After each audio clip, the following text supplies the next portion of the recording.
بما اننا بقى بنستخدم الطحينة في معظم اكلاتنا، فقررت ان انا اعملها في البيت.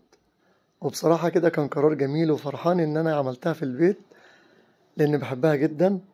بصراحة بستخدمها بقى مع الجبنة، بستخدمها مع العسل، يعني بستخدمها في كل حاجة بصراحة. بص ما شاء الله طلع قوامها عامل ازاي، بسم الله ما شاء الله. والطريقة بسيطة جدا. طبعا لو عندك السمسم مش متحمص، هتحمصه كده على نار هادية كده خالص، اهو زي كده. النار هادية كده مع التقليب المستمر.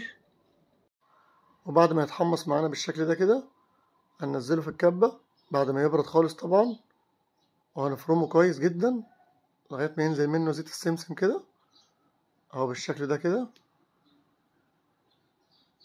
وبعد كده بقى معانا كوباية زيت، هننزل بنصها كده في الخلاط، وهنديله ضربة كده، وهننزل بالسمسم، وهنضربه بقى في الخلاط كويس. وبعد كده معانا نص كوباية الزيت التانية، هننزل بيها بالتدريج واحدة واحدة، وهنفضل مشغلين الخلاط كده لحد ما ينعم معانا. بس وكده بقت جاهزة. هنصفيها بقى بالمصفى كويس عشان لو في أي تكتلات أو أي حاجة.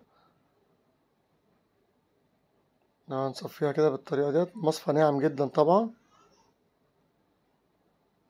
هنصفيها كده بالطريقة ديت. بس كده يا معلم، كل بقى يا باشا أحلى طحينة.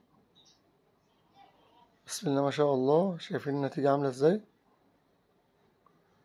طبعا هتحطها بقى في برطمان وتخليها عندك بقى، بسم الله ما شاء الله، مش هتستغنى عنها بعد كده.